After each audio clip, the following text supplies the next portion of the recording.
Acceptance of new technology has been slow overseas. Nowhere has there been more opposition to the manipulation of genes in our food than in Europe.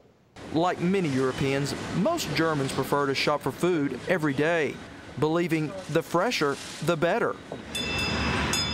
It's a culture that heavily subsidizes small farms and typically opposes corporate agriculture, especially genetically modified crops called GMOs. It's not an attitude about food. I think it's an attitude about government that we try not to trust what they will say. And it's a fear that's grown into a movement. Across Europe, there are 174 GMO-free zones, entire states and provinces where it's illegal to plant a GMO crop, an attitude that has slowed biotech crop development, not just in Europe, but around the world.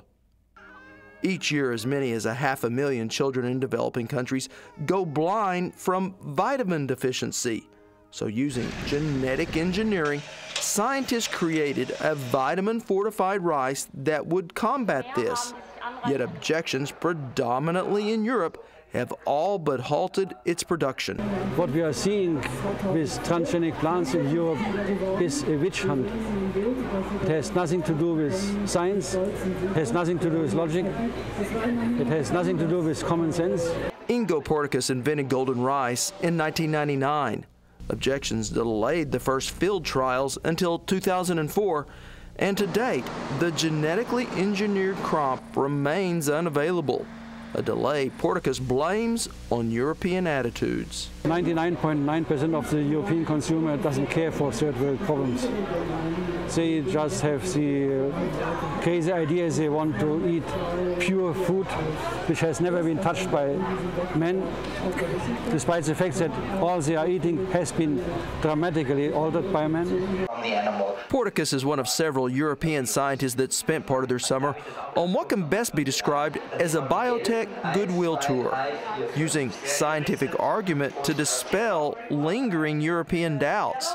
Philip Knuded is with the Netherlands Safe Foods Project. I think in the US it's the litigation culture.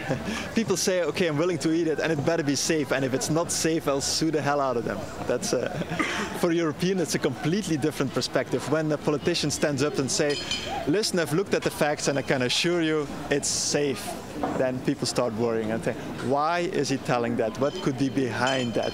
Making the debate over genetically engineered food less about science and more about social attitudes. Because trust is something that's very easily lost, but very, very difficult to restore. And with the continent's largest population and strongest economy, in many ways, where Germany goes, so goes Europe. And also, so goes the world. Case in point, genetically modified wheat. While other crops like corn and soybeans all have GMO varieties, opposition in Europe has killed demand worldwide for similar genetically enhanced varieties of wheat. Europe is our #4 export market for all U.S. wheat. It's the #1 market for Northern Plains wheat. If we had GMO wheat today, the industry simply would not buy U.S. wheat.